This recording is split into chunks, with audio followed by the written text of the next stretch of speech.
Well, good morning, real estate fans. Alice Lema here, broker John L. Scott, back with another edition of the weekly podcast. I am down in Southern Oregon, Jackson County, Josephine County, a little bit of Klamath County. And today our podcast is going to be talking about how to determine if a multifamily property would work in your life, for you, for your family, and also how to make it pencil, that pencil word. So before we get started, let's give you a quick minute to subscribe to the channel. Also, was so happy, got an email from YouTube this week. We passed 100, and we think Molly was our 100th subscriber. So I guess that's a big deal to YouTube. It was a big deal to me. It's a big deal to our team. Thank you so much. Thank you. Thank you. Give us a thumbs up, give us some comments. If you don't like it, give me some feedback. This is an educational endeavor, and we want you guys to be getting something out of it. So keep me informed.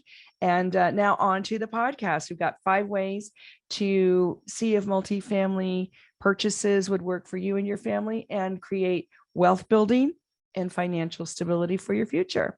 So first of all, I want to talk about if you see something online or you drive by either a duplex, a triplex, or a fourplex.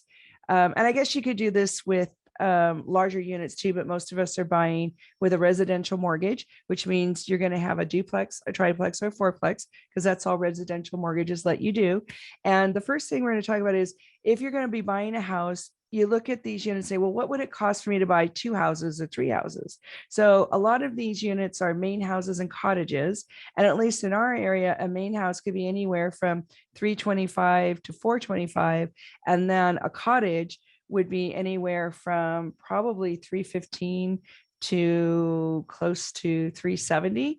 So now you're looking at $500,000-$600,000 to buy 2 houses, where in a multifamily situation, you might be able to pick up one of those properties with a main house and a cottage for 5. And I know those numbers are huge and I don't want to scare anybody, but all of a sudden you just want to compare what it would cost if you were to buy those houses separately. So that's the first thing to determine, is what would you spend on those individually. The second thing to ask yourself is, if you were a tenant and you did not buy a property at all, then what would you pay? And look at what those units are renting for in your area, and do a little homework on the history, because the rents are kind of high right now in some of the areas because of the shutdowns, and in our area because of the fires. And so that may or may not be a sustainable rent.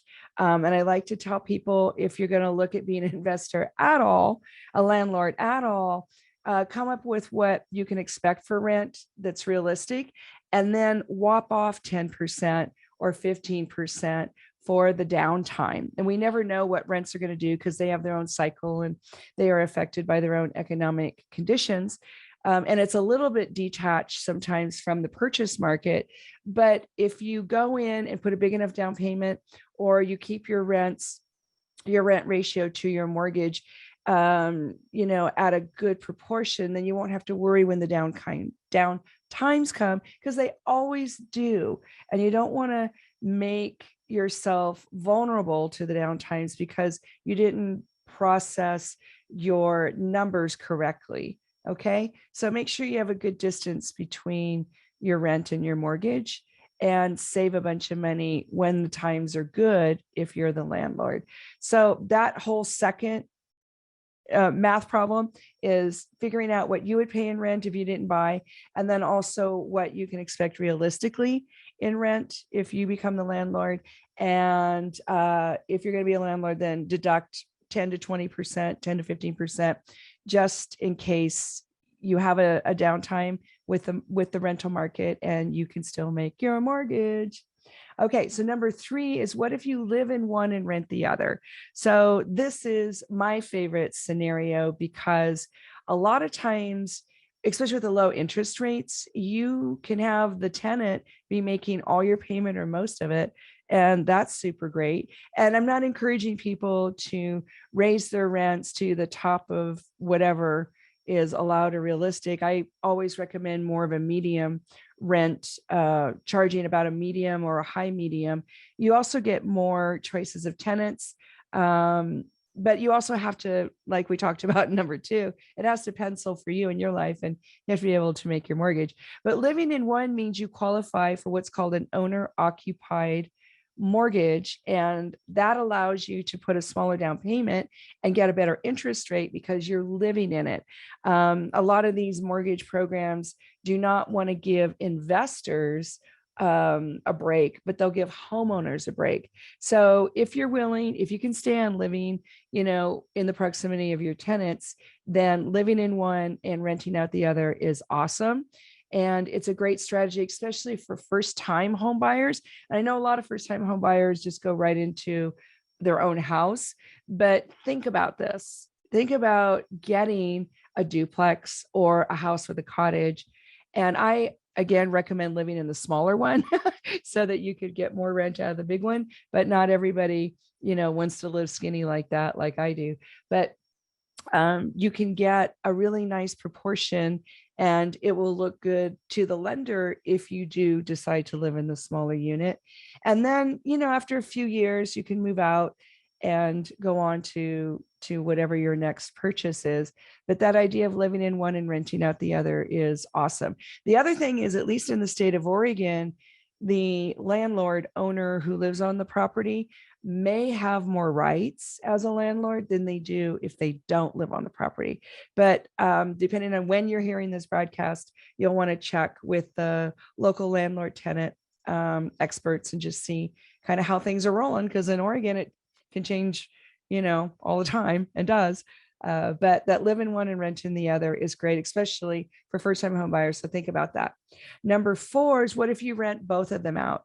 So if you're going to do that and it's a purchase, you're purchasing a duplex, a triplex, or a fourplex, and you're not going to live in any of them, then they're going to want 20% down or more, because they're treating you like an investor, because you're a business person in their minds at that point. So sometimes that's just too much cash for a lot of us.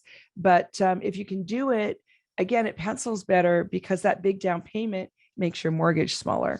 So that's what a lot of us, hope to aspire to in the future if we're using rental income as our wealth building, our retirement, or our financial stability plan. Then we've got number 5, which is live in both, or live in all of them. And it's not that one person is going to live in all of them, but you're going to have your extended family, your near family. I think there's rules the lenders have about when, who qualifies as immediate family. And then at that point, though, if it's rented, you're going to be displacing all those tenants. Sometimes we have to do that. Sometimes that is just part of the natural course of things. It's not a fun thing to do, but if your family needs that kind of multi-unit environment for you to have what you need in your life, then that's what it goes. And I'm really helpful with those tenants. We try really hard to relocate them. A lot of them have been great tenants. So it doesn't have to be a disaster. But going back to you, sometimes we have people that are terminally ill and they need their relatives around them, and they're doing this group purchase. So that's their end of life care. We also have a similar scenario for elders, where we have them living in on a property with other dwellings, and that is their end of life care. We also have millennials moving in with their cousins and their like relatives, close extended family. And that's really, really great. Yeah. And then it's security for everybody. And if the rents continue to go up every year, even half of what they have been, then I think the tenant population in general is very vulnerable.